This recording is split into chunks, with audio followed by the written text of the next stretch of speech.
আজকে রাতটার নাম জানেন? 31 নাইট, তাই তো?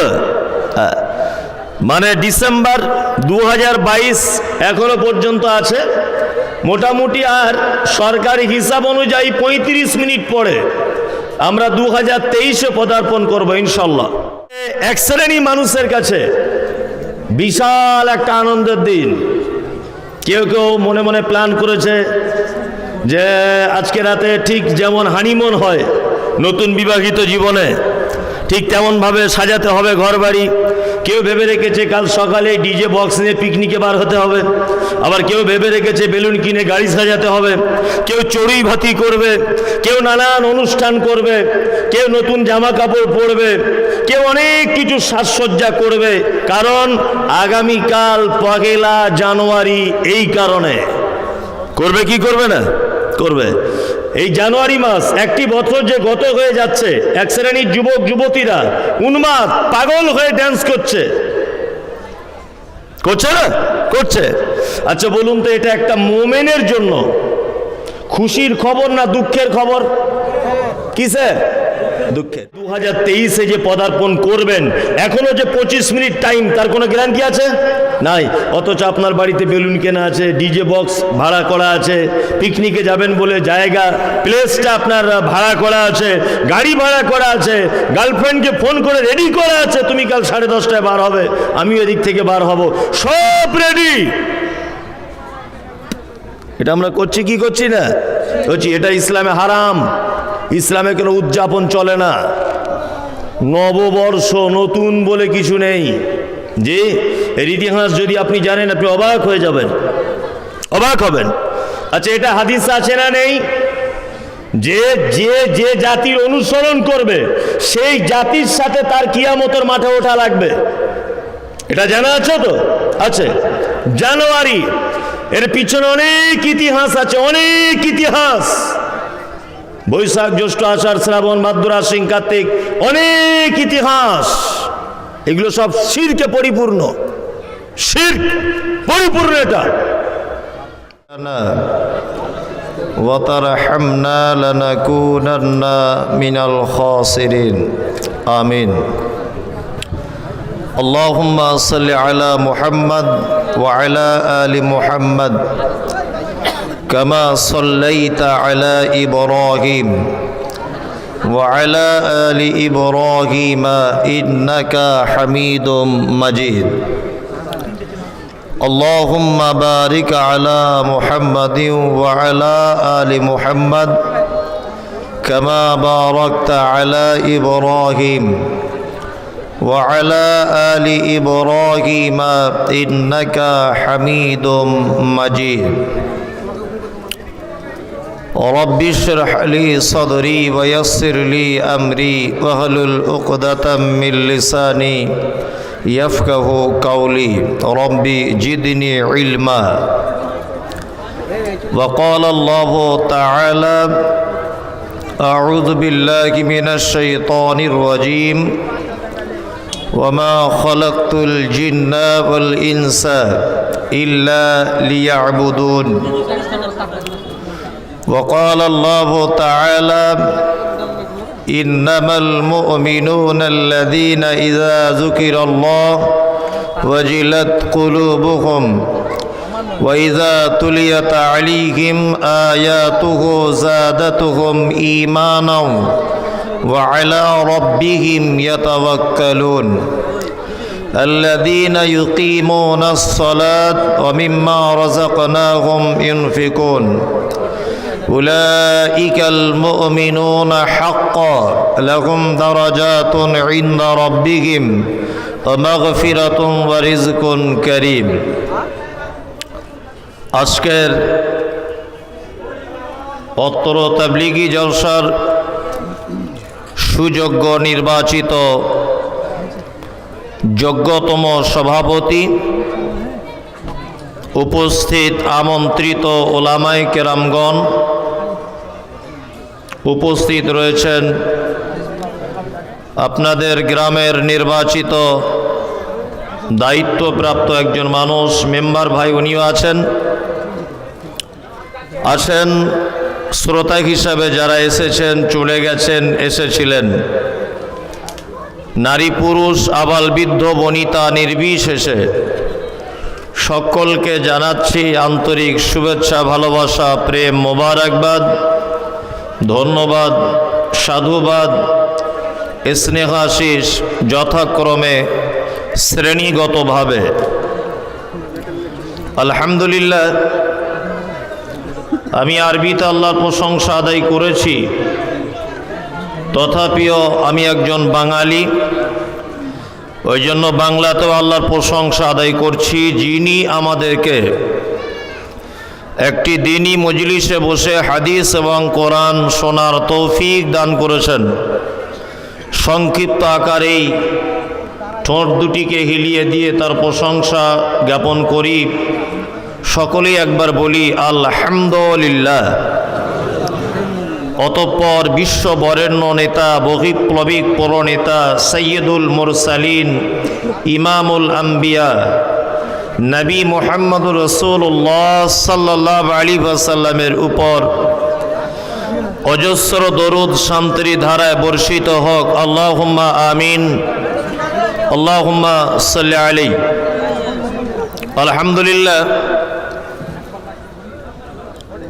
যোগ্যতম সভাপতির পরিচালনায় রাত্রি এখন প্রায় 11:20 হতে চলল। অনেক ওলামায়ে কেরামদের কাছ থেকে হাদিস এবং কোরআনের কথা শুনেছেন। জলসা শেষ পর্যায়ের আমি এসেছি কিছু কথা আলোচনা রাখব। ওমা তৌফিক ইল্লা বিল্লাহ, আলাইহি তাওয়াক্কালতু ওয়া ইলাইহি উনীব। তার আগে একটা কথা এটাও জেনে রাখা ভালো হবে যে আপনি আমার কাছ থেকে বিশেষ কিছু আশা করতে পারবেন না। আমি একটা একটা করে যতটুকুই আমাকে আল্লাহ বলাবেন বলার চেষ্টা করছি। আপনি শুনে যদি এতটুকুই আমল করেন, আলহামদুলিল্লাহ, আপনার জীবনে এটাই সফলতা আসবে। আমি 2 পর্যায়ের আলোচনা রাখছি আজকে। প্রথম পর্যায়ে মোটামুটি 30 মিনিট একটা গুরুত্বপূর্ণ কথা বোঝানোর জন্য আমি কিছু বলবো। তারপরে যে কোরআনের আয়াত বলেছি ওইটার দিকে এগিয়ে যাব ইনশাল্লাহ। ঘটনা হচ্ছে এই যে আল্লাহ সুবহানাহু ওয়া তাআলা পৃথিবীতে আমাদেরকে পাঠিয়েছেন একটা উদ্দেশ্য নিয়ে। এটা আপনারা জানেন যে উদ্দেশ্যবিহীন পৃথিবীতে যে কেউ কোনো কাজ করলে তাকে মানুষ পাগল বলে, বলে না? পাগল বলে। আমি মমতাজুল ইসলাম এসেছি, আমাকে একটা ছেলে 1 গ্লাস পানি পান করালো। ও পানি পান করিয়েছে এই কারণে, এর পিছনে একটা উদ্দেশ্য যে একজন আলেম মানুষ, ছোট বড় যেই হোক, একজন মানুষকে পানি পান করালে 2টা নেকি পাওয়া যায়। পৃথিবীতে কোনো মানুষ বিনা উদ্দেশ্যে কিছু করে না। আল্লাহ রাব্বুল আলামিন আমাদেরকে যেই বিশাল পৃথিবীতে বানালেন, নিশ্চয়ই তার কোনো একটা মহৎ উদ্দেশ্য আছে। আছে না নেই? আছে। উদ্দেশ্যটা কি? উদ্দেশ্য হলো এই, আল্লাহ তাআলা পবিত্র আল কোরআন মাজিদের ভিতরে বলছেন, আমা খালাকতুল জিন্না ওয়াল ইনসা ইল্লা লিয়াবুদুন। আমি মানুষ এবং জিন জাতিকে সৃষ্টি করলাম এই কারণে তারা শুধুমাত্র আমার ইবাদত করবে। এখন মূলত বিষয় হচ্ছে যে ইবাদত বলতে আমরা কি বুঝি। সাধারণত আমরা এটা বুঝি 5 ওয়াক্ত সালাত আদায় করা, কলেমা পড়া, জাকাত দেওয়া, পয়সা হলে হজ করা, রমজানের সিয়াম পালন করা। আমরা সাধারণত পাড়া গ্রামের মানুষ চলতি ভাষাতে বা বেসিক ইবাদত হিসাবে এইগুলোকেই ইবাদত মনে করি, আর কিছু ইবাদত মনে করি না। মূলত ব্যাপার এটা নয়।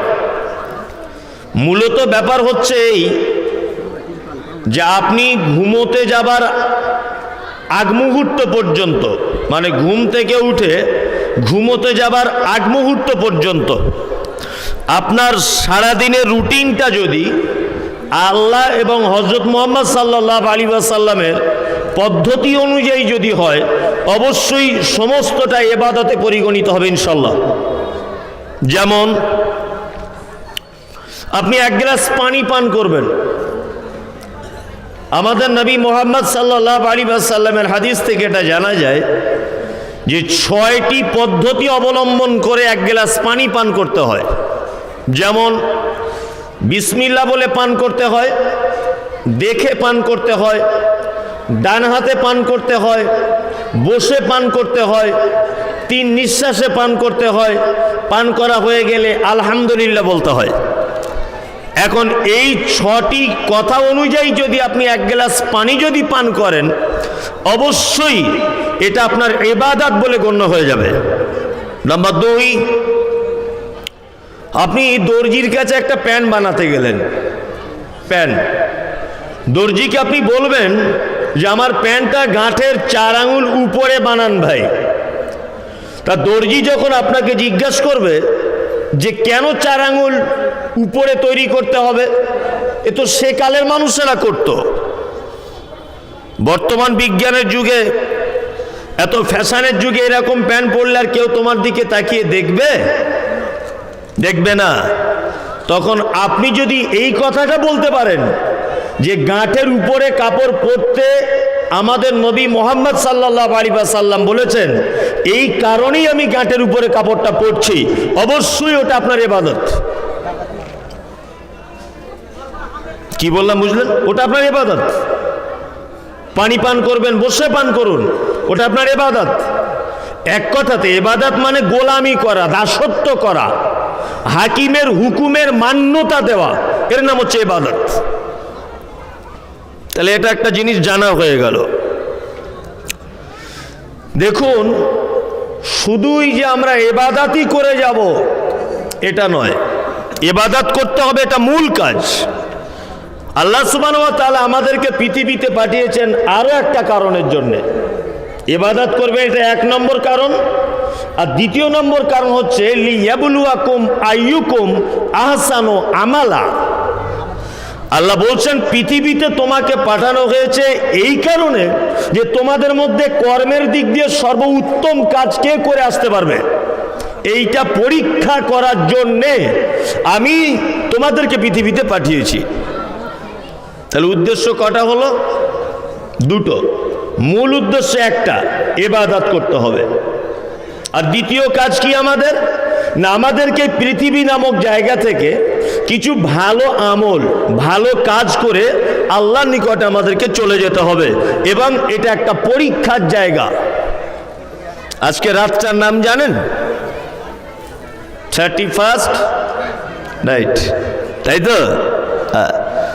মানে ডিসেম্বর 2022 এখনো পর্যন্ত আছে।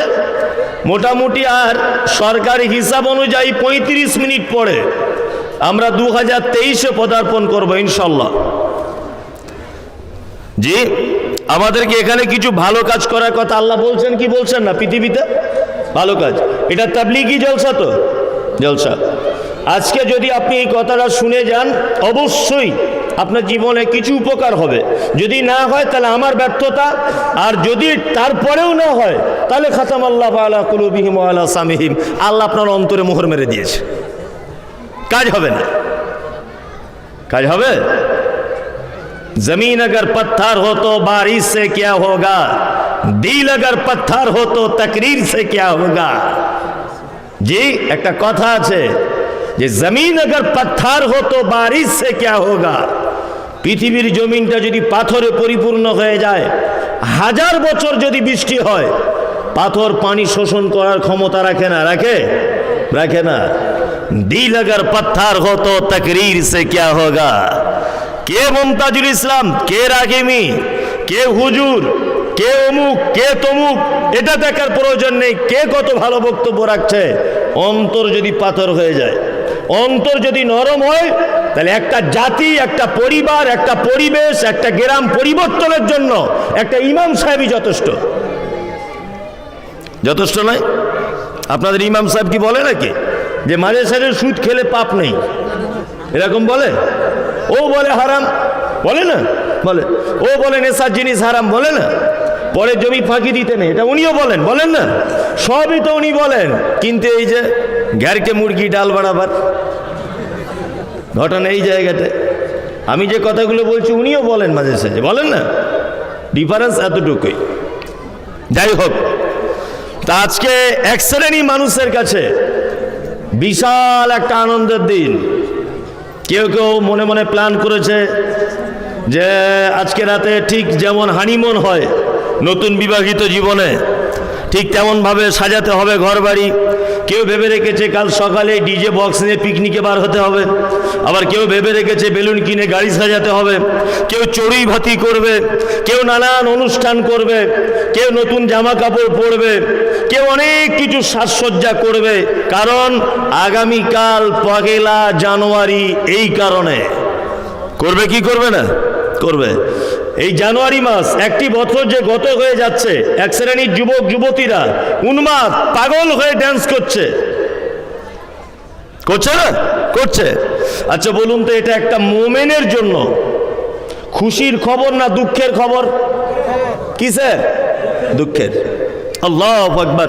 আপনাকে একটা জিনিস বোঝায়, আপনি অবাক হয়ে যাবেন, বুঝেন যদি অবাক হবেন। আল্লাহ এখানে বললেন একটা পরীক্ষার হল, তাই তো? পরীক্ষার হল। পরীক্ষার হলে দেখবেন কিছু নিয়ম শৃঙ্খলা থাকে। যেমন ছাত্রদেরকে টাইম বেঁধে দেওয়া হয়, 3 ঘন্টা টাইম। আর পরীক্ষার হলে যখন ছাত্র বসে যায় তখন দেখবেন টাইম সম্পর্কে সচেতন করার জন্য প্রত্যেক 1 ঘন্টাতে একবার করে ঘন্টা বাজিয়ে দেওয়া হয়। দেওয়া হয় না? হয়। তার মানে মাস্টার মশাইরা এটা বোঝাতে চান যে তোমার এই মূল্যবান 3 ঘন্টা টাইম থেকে 1 ঘন্টা কিন্তু মাইনাস। যে ছাত্র দুটো কোয়ালিটির হয়। একটা ছাত্র যে বেশি ভালো লেখাপড়া জানে না, ভালো পড়াশুনো করেনি, ও খুব বগল বাজায়, কি করে আর 2 ঘন্টা পড়বে, চট করে ঘর চলে যাব। এটা এক কোয়ালিটির ছাত্র। আর একটা কোয়ালিটির ছাত্র, তারা খুব মেধাবী, খুব ভালো স্টুডেন্ট। তারা 1 ঘন্টা পড়ার সাথে সাথেই কোশ্চেন পেপারটা নিয়ে ভাবে আমার টোটালে 10টা প্রশ্নের জবাব দিতে হবে, 1 ঘন্টাতে আমি 2টো দিতে পারলাম। হিসাব অনুযায়ী 3.5টে উত্তর আমার লেখার কথা, একটা উত্তর কম লেখা হয়েছে, ওর গা দিয়ে কলকল করে ঘাম ছুটবে, কারণ ও ভালো স্টুডেন্ট। এই কারণে আর 1 ঘন্টা পড়লো, বগল বাজানো ছাত্র বগল বাজিয়েই যাচ্ছে, আর 1 ঘন্টা পড়লেই ঘর চলে যাব। ওর পরীক্ষায় পাস ও কি ফেল কি, তাই না? জি। দেখুন, ফেল করলে পরিণতি কি না, বাপের 2 বিঘে জমি আছে, চাষবাস করব, অসুবিধা নেই।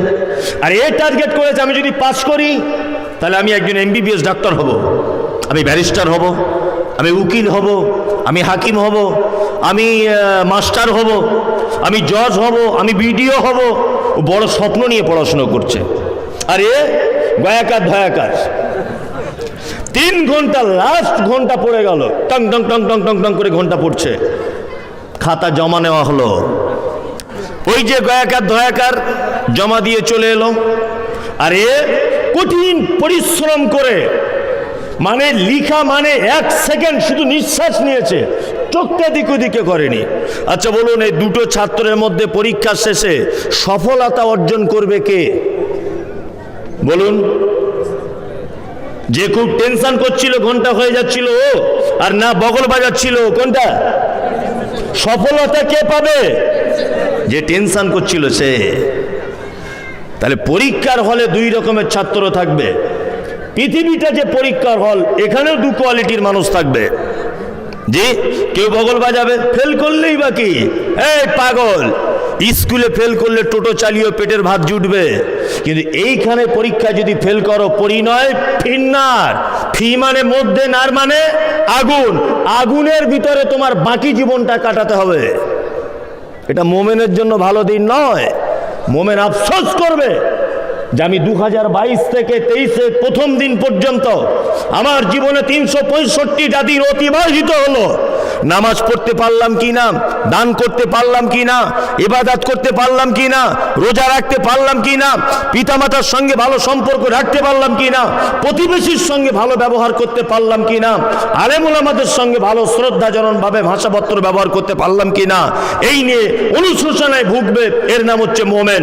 মোমেন কখনো আনন্দ পাবে না, মোমেন আফসোস করবে মনে মনে, আর এটা বলবে যে আল্লাহ, নির্দিষ্ট টাইম তুমি বেঁধে দিয়েছো, এটা আমার জানা নেই। পরীক্ষার হলে ছাত্র জানতে পারে আমার 3 ঘন্টা টাইম। বলুন, আপনি যে কাল সকাল পর্যন্ত বেঁচে থাকবেন, আপনার টাইম জানা আছে? জানা আছে? নাই। তা আপনি যে 2023-এ যে পদার্পণ করবেন, এখনো যে 25 মিনিট টাইম, তার কোনো গ্যারান্টি আছে? নাই।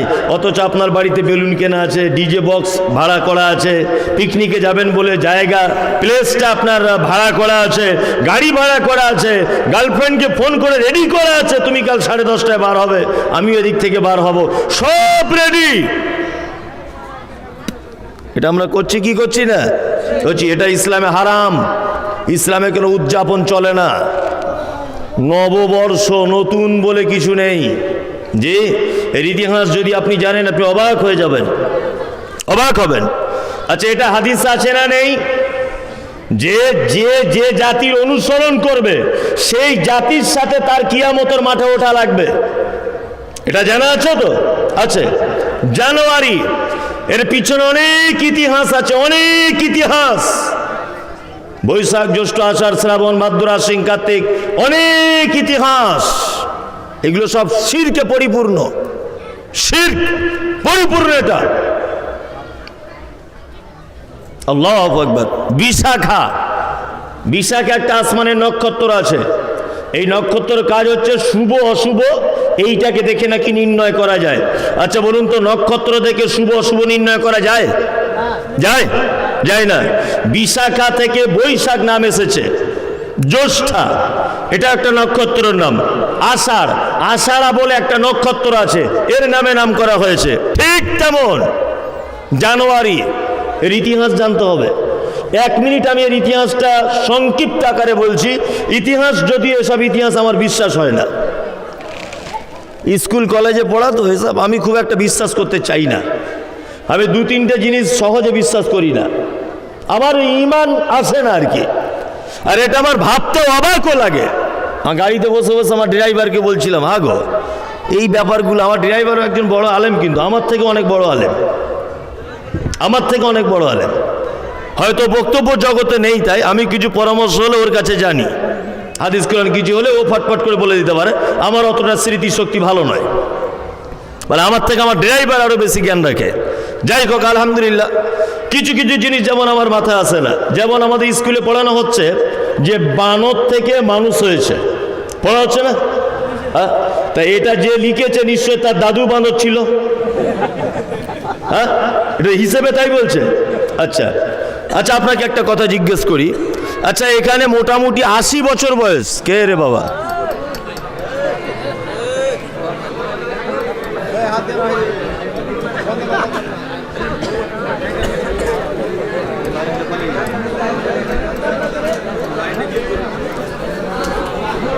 মেহেরবান।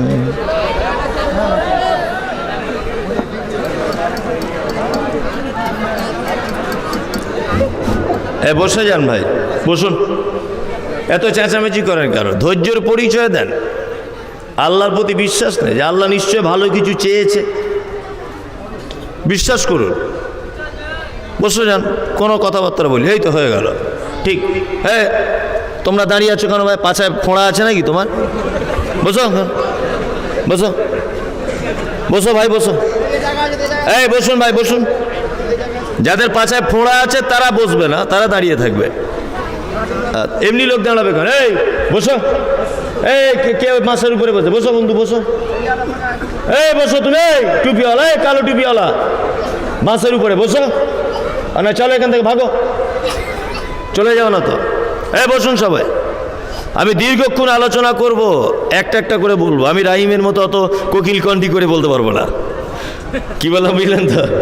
আমি এই তেতো তেতো করেই বলবো। যে কথা বলছিলাম যে অনেক কথা আছে যেগুলো আমি বিশ্বাস করতে চাই না। আচ্ছা, এখানে 80 বছর বয়স হয়েছে এরকম কোনো লোক আছেন? একটা লোক হাত তুলুন তো। মিনিমাম 70 বা 80। আচ্ছা, আপনার কত? 70 পার হয়েছে? মাশাআল্লাহ, 70 পার হয়েছে। আপনারও মনে হয়েছে বাপজি, তাই না? মাশাআল্লাহ। আচ্ছা, এবার আমার দিকে ফিরুন, আপনাদেরকে কয়েকটা যুক্তি দিয়ে কথা বলি। আমি বেশি হাদিস কোরআন জানি না, ওই জন্য বলতে পারছি না, তো যেটাই জানি বলবো, একটু পরে বলবো। আচ্ছা, আপনি আজ থেকে 70 বছর আগে আপনাদের এলাকায় যে গরুগুলো ছিল, আচ্ছা এই গরুগুলো আগে কি এরকম গরুই ছিল না অন্য গরু ছিল? কেমন এরকমই গরু ছিল তো? আগে কি 4টে 5টা পা ছিল, এখন 4টে হয়েছে? গরুর আগে 3টে কান ছিল, এখন 2টো হয়েছে, এরকম কোনো ব্যাপার আছে? আচ্ছা, একই রকম আছে তো? আছে।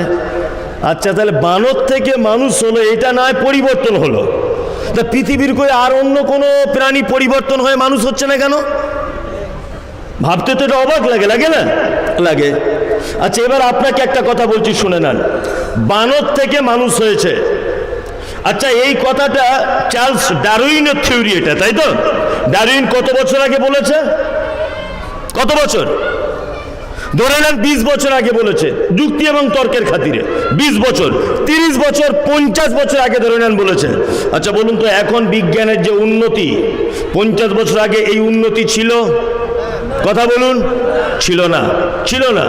তাহলে চার্লস ডারউইন যদি 50 বছর আগে কথা বলে যে বানর থেকে মানুষ হয়েছে, এ কথা ভুল বলে বর্তমান বিশ্বে এটা প্রমাণ করা সম্ভব। যদি বলছেন কেন? আচ্ছা, এখন আপনারা জানেন যে দেশি গরুর পেটে হাইব্রিড বাছুর হচ্ছে, এটা দেখেছেন? ইনজেকশনের মাধ্যমে হচ্ছে না? হচ্ছে। দেখছেন দেশি ব্ল্যাক বেঙ্গল ছাগলের সঙ্গে যমুনা পাড়ি ছাগলের যৌবনের সম্পর্ক করে দিয়ে দেখবেন ওই রকম যমুনা পাড়ির মতো বাচ্চা হচ্ছে। হচ্ছে কি হচ্ছে না? হচ্ছে। বিজ্ঞান এটা আবিষ্কার করেছে। কি আবিষ্কার? যে একজন অস্ট্রেলিয়ান গরুর বীর্যকে নিয়ে ডাক্তারবাবু একজন দেশি গরুর জরায়ুতে সেই বীর্যটা পুশ করে দিলে সেই অরিজিনাল না হলেও মোটামুটি ওই আপনার বিদেশের গরুর মতো বাচ্চা হওয়ার সম্ভাবনা আছে না নেই? আছে। এবার আপনাকে বলছি, ঘোড়ার গাধা এরা দুজন মিলন করলে ঘোড়ার মতো একটু দেখতে হয়, গাধার মতো একটু হয়, তার নাম খচ্চর। খ চয় চয় র, খচ্চর, তাই না? এরা দুজন মিলন করলে এরকম একটু সম্ভাবনা বাচ্চা হয়, তাই তো? আচ্ছা, এবার আপনাকে বলুন তো, একটা ঘোড়া আর একটা গরুর সঙ্গে মিলন করিয়ে দেন জোর করে, বা একটা গরুর বীর্য নিয়ে ঘোড়ার জরায়ুতে ভরে দেন। আচ্ছা বলুন তো, ঘোড়ার জরায়ুতে যদি গরুর বীর্য দেওয়া হয়, আচ্ছা বলুন তো দেখি, তার ঘোড়ার পেটে গরুর বাচ্চা হবার সম্ভাবনা আছে না নেই? নেই। অসম্ভব, হতে পারে না, এটা একদম হতে পারে না। বিজ্ঞানের যুগে যদি এটা কেউ বলে, তাহলে সে গড় রহস্য মানুষ, গরু সে। তাহলে বানর থেকে যে মানুষ হলো, এটা হলো কি করে? গাধার ঘোড়াতে মিলন করলে খচ্চর হওয়ার সম্ভাবনা আছে, এটা হয়, এটা দেখতে পাই, কিন্তু বানরের পেট থেকে মানুষ হলো কি করে? তো অবাক লাগে। মানে এটা তো মিথ্যা, মিথ্যা, চরম মিথ্যা। এটা আমি বিশ্বাস করি না। আমার আর এক জায়গাতে বিশ্বাস নেই, কারো জানা থাকলে বলে দেবেন, আমি মেনে নেব। আমার জানা নেই, আমার জ্ঞানের বাইরে। সেটা কি? আমাদেরকে বলা হয়েছে ছোট থেকে যে পৃথিবী বড় না সূর্য বড়? কত গুণ বড়? 13 লক্ষ গুণ বড়, তাই না? তাহলে আমার গাড়িতে আজকে আমার ড্রাইভারকে বলছিলাম যে আমার গাড়িটা ধরে নাও পৃথিবী, আমার গাড়িটা পৃথিবী, তা আমার গাড়িটা ছোট গাড়ি, আমার গাড়ির ভিতরে একটা স্করপিও গাড়িকে যদি বলি ঢোকাবো, আচ্ছা এটা কি সম্ভব? আমার ড্রাইভার বলছে তা তো কই সম্ভব নয়, কি করে ঢুকবে?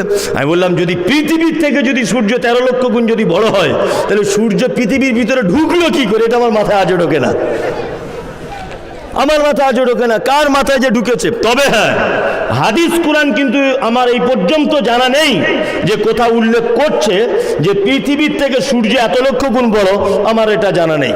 কারো জানা থাকলে প্লিজ একটু হেল্প করবেন, এটা আমার জানার বাইরে। বিজ্ঞানের ছাত্র, সায়েন্সের ছাত্র, ভূগোলের যারা ছাত্র, যারা এইসব ব্যাপারে জানো, তোমাদের কাছে হেল্প চাচ্ছি, আমাকে একটু হেল্প করো বন্ধু, আমার এটা বিশ্বাস হয় না। যেটা কেমন করে? হ্যাঁ, কোরআনে এটা আছে যে সূর্য চন্দ্র নিজে নিজে কক্ষপথে তারা ঘুরে ঘুরে বেড়াচ্ছে, এটা আছে। কিন্তু আমি বলছি যদি পৃথিবীর থেকে 13 লক্ষ গুণ যদি বড় হবে, পৃথিবীর ভিতরে ঢুকলো কি করে, ও আরো আছে কি করে? এটা আমার অবাক লাগে। আমি এটা ঠিক আমার ঈমান আসে না।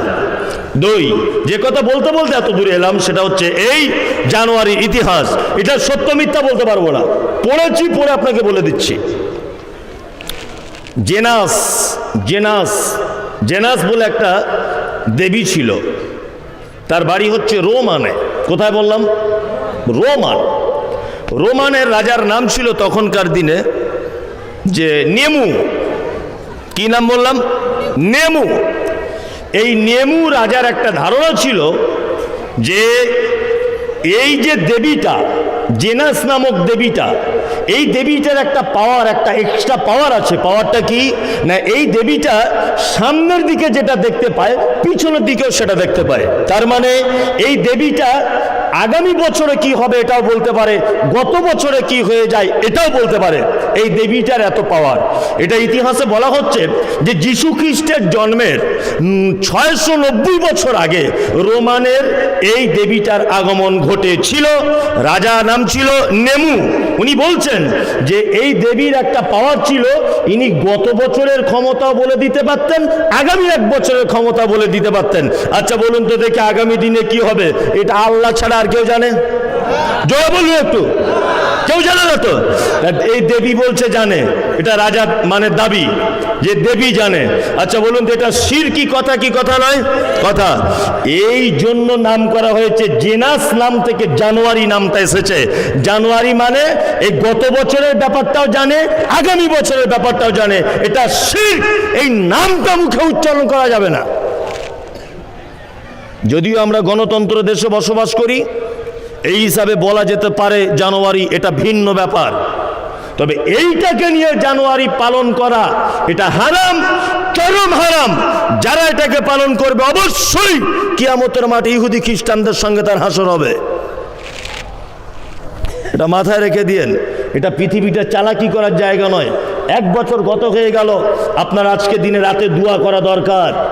ইমানদার দোয়া করবে, আল্লাহ 1 বছর গত হয়ে গেল, কেমন করে দিনগুলো চলে গেল আমার জানার বাইরে, দয়া করে তুমি ভুল ত্রুটি ক্ষমা করে দাও। এটা মোমেনের কাজ।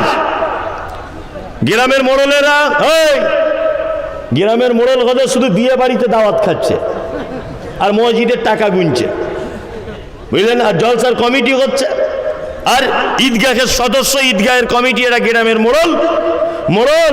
আপনি সব কিছু করতে পারেন, সব টাকা গুনতে পারেন, জুম্মার দিনে কই এটা বলতে পারলেন না যে আমাদের গ্রামে যদি একটা ডিজে মাইক বক্স যদি 1 জানুয়ারিতে বাজে, গ্রামের তরফ থেকে তাকে 2000 টাকা জরিমানা দিতে হবে। কই এই নিয়মটা করা গেল না? মোড়ল শুধু বিয়ে বাড়িতে দাওয়াত খাওয়ার মোড়ল, হ্যাঁ? আর মসজিদের টাকা গোনা মোড়ল, হ্যাঁ? শুধু বক্তা ভাড়া করে আনছে টাকা নিয়ে। জি, আমিও নিয়েছি টাকা, নিয়ে বলবো না, নিয়েছি টাকা, বক্তা ভাড়া করে আনছে, বলছে আপনারাই বলুন, আমরা মানবো না। আগামী বছর আবার আসবেন, কত টাকা নিবেন বলবেন, সব দিব, কিন্তু মানতে পারবো না। এই যদি আমাদের মানসিকতা হয়, কিয়ামতের মাঠে পাকড়াও করা হবে। হবে কি হবে না? হবে তো, অবশ্যই হবে। তাহলে এটা একটা পরীক্ষার জায়গা। আমরা গত করে দিলাম 2022-23-এর জন্য পরীক্ষা আবার রেডি হতে হবে ইনশাল্লাহ। ইবাদতে রেডি হতে হবে ইনশাল্লাহ। আমরা কোনো গান বাজনাতে বিশ্বাসী নয়, বিশ্বাসী একদমই নয়। এইবার আপনাকে একটা কথা বলে দিচ্ছি, সেটা হচ্ছে এই, যারা প্রস্তুতি গ্রহণ করেছেন এটা তবলিগি জলসা, এখন থেকে তওবা করে নেন ইনশাল্লাহ। আর এইটা আটকাতে গেলে প্রত্যেক গার্জেন আপনি আপনার বেটাকে আটকান, তাহলে গ্রাম আটকে যাবে। 10টা গার্জেন বলুন তো যে আমার ছেলেকে জানুয়ারি মাসে কোনো রকমের অনুষ্ঠানে যেতে দেবো না, দায়িত্ব নিয়ে বলছি। 10টা গার্জেন বলুন দেখি, কটা আছেন যে দায়িত্ব নিয়ে বলছে আমি আমার বেটাকে জানুয়ারি কোনো অনুষ্ঠানে আমি সাপোর্ট করব না? আছেন কেউ? মাশাআল্লাহ, মাশাআল্লাহ। তাহলে আপনি একটা ঢোল কিনে দিয়েন, প্রয়োজনে হাত যদি তুলতে না পারেন একটা ঢোল কিনে দিবেন। যাই হোক, যে কথা বলছিলাম জানুয়ারি সম্পর্কে আপনাকে অবগত করার জন্য আমি এতগুলো কথা বলে এই জায়গাটা এসে থেমে গেলাম। চলুন আমার আলোচনা এবার শুরু হোক। এতক্ষণ যেগুলো বললাম এগুলো এইটার কারণে বললাম। এবার আলোচনা শুরু করছি। আমরা জানি যে পবিত্র আল কোরআনে বেশ কয়েকটা গুরুত্বপূর্ণ শব্দ ব্যবহার করা হয়েছে, খুব মন দিয়ে শুনবেন। এক, কোরআনের শব্দ এসেছে কাফিরুন, আছে না নেই? আছে। কোরআনের শব্দ এসেছে মুত্তাকুন, আছে না নেই?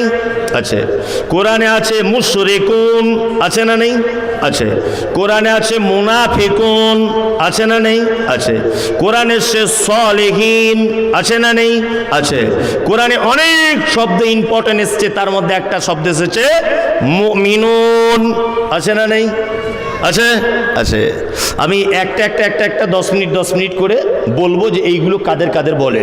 দেখুন, এই লিস্টে যদি আপনি পড়ে যাই তাহলে কিন্তু অবাক হয়ে যাবেন, আপনার পরিণতি খুব খারাপ, খুব খারাপ। একটা করে বলছি। সর্বপ্রথম বলে রাখছি আপনাকে, মুনাফিক। এত টাকা দিয়ে এনে আর ওই একটা বিষয়ের উপরে সুরসার করে বলে দিয়ে চলে যাব, জি না, অনেক বিষয় আপনাকে শুনতে হবে। মুনাফিক, মুনাফিক শব্দটা হাদিসে আছে না নেই? আছে। মুনাফিক কাকে বলে? গোদা বাংলায় শুনুন, বেশি স্ট্যান্ডার্ড বাংলা বলে বুঝতে পারবেন না। মুনাফিক হচ্ছে ওই লোক যার মুখে মধু থাকে, অন্তরে বিষ থাকে, এর নাম মুনাফিক। কি বললাম বুঝলেন না? ইমাম সাহেবকে বলছে আসসালামু আলাইকুম, ভালো আছেন? হ্যাঁ, খুব ভালো, খুব ভালো। সত্যি এর আগে যে ইমাম সাহেব ছিল না, বাজে লোক। আপনি হচ্ছে ইমানদার লোক, আপনার গলার কি কণ্ঠ, আহা হা হা। আগে যে ইমামগুলো ছিল আমার একদম পছন্দ নয়, এইমাত্র বলে গেল, আবদুল্লাহ বলে গেল। আবার ইমাম সাহেবের কাছ থেকে চায়ের দোকানে গিয়ে বলছে আগের ইমামটাই ভালো ছিল, মাল খুব টেটিয়া লোক রে, চলবে না, পাক্কা মুনাফিকে। কি বলছি বুঝতে পারছেন? এরকম লোক আছে তো, আছে না? আছে। আর একটা কথা বলি, এই মুনাফিক কিন্তু মারাত্মক খারাপ। কেমন খারাপ? এই মুনাফিক কিন্তু বেঈমানদের ভিতরে হয় না, জানেন তো? মুনাফিক ইমানদারদের ভিতরে হয়। কাদের মধ্যে? মুসলমানদের ভিতরে মুনাফিক হয়। আবার একটা কথা বলছি, মুনাফিক ক্লাবে খুঁজে পাওয়া যায় না। মুনাফিক দেখবেন বেশিরভাগ খুঁজে পাওয়া যায় মাদ্রাসা, মসজিদ আর জলসাতে। আপনাকে বলে দিলাম, ক্লাবে যান মুনাফিক পাবেন না। আপনি সিনেমা হলে যান, ওখানে মুনাফিক পাবেন না। আপনি যাত্রা মাঠে যান, ওখানে মুনাফিক পাবেন না। মুনাফিক যদি আপনি ধরতে চান আর বুঝতে যদি চান, মসজিদ, মাদ্রাসা, বর্তমান অবস্থা যেটা বলছি, মসজিদ, মাদ্রাসা, জলসা, ঈদগার কমিটি, এর ভিতরে দেখবেন যত মুনাফিক। এই মাত্র ইমাম সাহেবকে বলে এলো আসসালামু আলাইকুম, তোমার মতো লোক হয় না, আর পিছনে গিয়ে বলছে শালা 1 নম্বরে বদমাইশ। বলছে না, মানে এর মুখে মিষ্টি, অন্তরে কি বিষ, এর নাম মুনাফিক।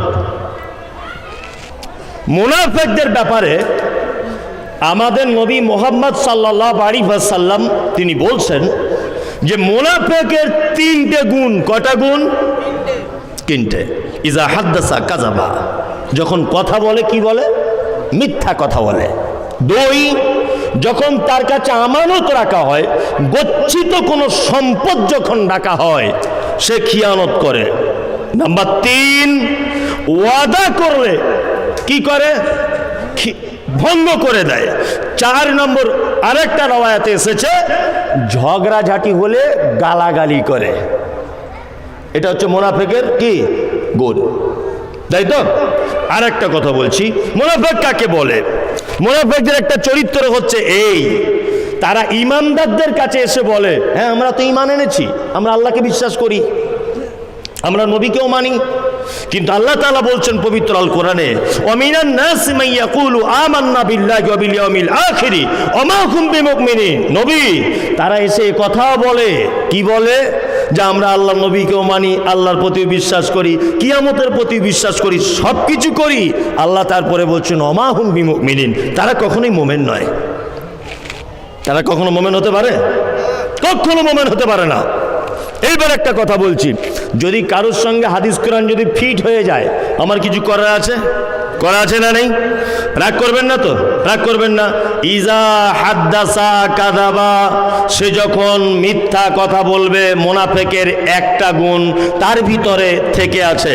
অনেক লোককে, দায়িত্বশীল মানুষকে দেখতে পাওয়া যায় কথায় কথায় মিথ্যা, কথায় কথায় মিথ্যা। দুই, তাদের কাছে যখন জনগণের বা কোনো মানুষের গচ্ছিত মাল যখন রেখে দেওয়া হয়, সেটাকে কি করে? তছনছ করে দেয়। আল্লাহু আকবার। সরকারি মাল এসেছে কোটি কোটি কোটি কোটি টাকা, কোটি কোটি টাকা, সব মাল তছনছ হয়ে গেল। নাম্বার 3, তার কাছে আমানত রাখা হলে আমানতের খিয়ানত করবে। নাম্বার 4, ঝগড়া মারামারি হলে অকথ্য ভাষায় গালিগালাজ করবে। এটা হচ্ছে মুনাফিকের একটা গুণ। ঝগড়া হলে কি করবে? গালাগালি করবে। মুনাফিক। এটা এদের সাজা কি? আচ্ছা বলুন তো, পৃথিবীর সব থেকে বড় পাপ, পাপের নাম কি? শিরক। তারপরের বড় পাপ পিতা মাতার সঙ্গে অসৎ ব্যবহার করা। তারপরের বড় পাপ ধরে নেন সুদের টাকা খাওয়া। তারপরে ধরে নেন ব্যভিচার করা। তারপরে ধরে নেন অন্যায়ভাবে কোনো মুসলিম ভাইকে হত্যা করা। তার উপরে ধরে নেন যে ব্যভিচারে লিপ্ত হওয়া। এতগুলি বড় বড় পাপ করার পরেও ওই পাপীটা জাহান্নামের কোথায় থাকবে এটা আল্লাহ তাআলা বলছেন না, কিন্তু আল্লাহ বলছেন যে ইন্নাল মুনাফিকিনা ফিদ দারকিল আসফালি মিনান নার, নিশ্চয়ই মুনাফিকরা জাহান্নামের একদম নিচু স্তরে থাকবে। মানে এটা বড় কঠিন জায়গা। যে চোর কেউ বলে তুমি চুরি করো, আর বাড়িওয়ালা কেউ বলে তুই উঠে রেডি থাক, ধরতে হবে। এ হচ্ছে মুনাফিক। কি বললাম বুঝলেন না? এগুলো দেখবেন আমাদের ভিতরে আছে না নেই? আছে তো? আছে। এই মুনাফিকদের জন্য সমাজে যত রকমের ফাসাদ, যত রকমের অশান্তি, যত রকমের বিপর্যয় সব হয়েছে সারা পৃথিবীর ইতিহাসে এই মুনাফিকদের জন্য। আর একটা শব্দ এসেছে, তার নাম কি? মুশরিকুন। মুশরিক আছে না নেই? হ্যাঁ, মুশরিক কাকে বলে? এই শব্দটা তাওহীদের বিপরীত একটা শব্দ, তাওহীদের বিপক্ষে একটা শব্দ, তার নাম কি? মুশরিক। আচ্ছা বলুন তো, হিন্দু ভাইরা মুশরিক কি মুশরিক নয়? না, ভুল বলেছেন। হিন্দুরা মুশরিক নয়। হিন্দুদেরকে কোরআনে যে শব্দ ব্যবহার করা হয়েছে, কোরআনে অনেকগুলি শব্দ এসেছে, তার মধ্যে একটা এসেছে সাবেঈ। সাবেঈ মানে তারা ঈশ্বরকে বিশ্বাস, মানে আল্লাহকে বিশ্বাস করে না। আল্লাহ যে এক, এইটা তারা বিশ্বাস করে না, কিন্তু তারা অনেক দেবদেবীর পূজা করে। এরা হচ্ছে সাবেঈ। আল্লাহ একজন, তার ক্ষমতা ছাড়া পৃথিবীর অন্য কারো কোনো ক্ষমতা নেই। এটা হিন্দু ভাইরা বিশ্বাস করে না? করে না। ওরা এটা বলে যে আল্লাহ উপরওয়ালা একজন, বলে কি বলে না? উপরওয়ালা একজন বলে, কিন্তু দেখবেন ওদের একটা সিস্টেম হচ্ছে, কালী ঠাকুরের এক রকমের ক্ষমতা, সূর্যর দেবী এক রকমের, চাঁদের ক্ষমতা আলাদা, গরু আলাদা রকমের ক্ষমতা। দেখবেন ওই আপনার কি বলে গাড়ির দোকানদার, ওই আপনার কি বলে গ্যারেজওয়ালা কি পুজো করে? হ্যাঁ, বিশ্বকর্মা। ওরা বিশ্বকর্মাকে আলাদা করে ভাবে, সবাই আলাদা আলাদা ওদের প্রভু। কি বললাম বুঝলেন না? ওরা হচ্ছে সাবেঈ, যারা আল্লাহকে এক বলে মানলেও আল্লাহর অস্তিত্ব, আল্লাহর সিফাত, আল্লাহর গুণকে ওরা ভিন্ন ভাবে দেখে। এরা হচ্ছে সাবেঈ, অর্থাৎ এরা বর্তমানের হিন্দু। এরা কিন্তু মুশরিক নয়। মুশরিক কারা? চলুন মুশরিক কারা জানা যাক। মুশরিক হচ্ছে তারা যারা আল্লাহর সমস্ত ক্ষমতাকে স্বীকার করে, সমস্ত ক্ষমতা। যেমন আল্লাহ নবী সাল্লাল্লাহু আলাইহি ওয়াসাল্লামকে জিজ্ঞাসা করা হচ্ছে, নবী আপনি ওদেরকে জিজ্ঞেস করুন আসমান থেকে বৃষ্টি দেয় কে? ওরা এক চান্সে বলবে আল্লাহ। আবু জেহেলকে জিজ্ঞাসা করা হচ্ছে কাবার মালিককে? আবু জেহেল বলছে আল্লাহ। হায়াত মাউতের মালিককে? বলছে আল্লাহ। মৃত্যুর মালিককে? আল্লাহ। রুজির মালিককে? না আল্লাহ। শুভ শুভর মালিককে? না আল্লাহ। সব কিছুর মালিক আল্লাহ। কিন্তু তাদের মুশরিক কেন নাম হলো? এই কারণে যে তারা এইটা ঈমান রাখতো যে ওলি আউলিয়া, এই ঠাকুর, এই আমাদের দেবতা দেবীদের মাধ্যমে আল্লাহকে পাওয়া যায়, এমনি পাওয়া যায় না। এই জন্য এরা মুশরিক। শুনুন বর্তমানে মুশরিকি নীতি আমাদের পশ্চিম বাংলা, ভারত, পাকিস্তান, বাংলাদেশ এই তিনটে দেশের ভিতরে বিরাজ করেছে। করেছে কি করেনি? এক শ্রেণীর মানুষ আছে, তারা বিশ্বাস করে আল্লাহ সব ক্ষমতাবান, তারা জানে রুজির মালিক আল্লাহ, হায়াত মাউতের মালিক আল্লাহ, তারপরেও আল্লাহকে পাওয়ার জন্য মাধ্যম দিয়ে আল্লাহকে ধরতে চাইছে। মানে এর বেটা মুশরিক, পীর সাহেবের মাজারের মাধ্যমে আল্লাহকে ধরতে চাইছে। কি বলছি বুঝতে পারছেন না? হ্যাঁ, তার মানে মুশরিকটা কি বেঈমানদের ভিতরে আছে, হিন্দুদের ভিতরে আছে, না মুসলমানদের ভিতরে আছে? আমাদের ভিতরে আছে মুশরিক। কি বলছি বুঝতে পারছি না? আমাদের ভিতরে আছে মুশরিকি নীতি। এই সে যুগের আবু জেহেল মানতো কাবার মালিক আল্লাহ, সে যুগের আবু লাহাব জানতো বৃষ্টির মালিক আল্লাহ, অনাবৃষ্টির মালিক আল্লাহ, রাতের মালিক আল্লাহ, দিনের মালিক আল্লাহ, অসুস্থ সুস্থতার মালিক আল্লাহ। কিন্তু তারা এই কাজ করত যে ওলিয়া উলিয়া, নবী রসুল, দেব দেবীর মাধ্যমে আল্লাহকে ধরতে হবে। এর নাম মুশরিক। বর্তমানে মুসলমান এরকম করছে কি করছে না? আমি যখন সোশ্যাল মিডিয়ায় বলতে গেলাম তখন আমাকে বলছে, এই মমতাজুল ইসলাম, কি হলো?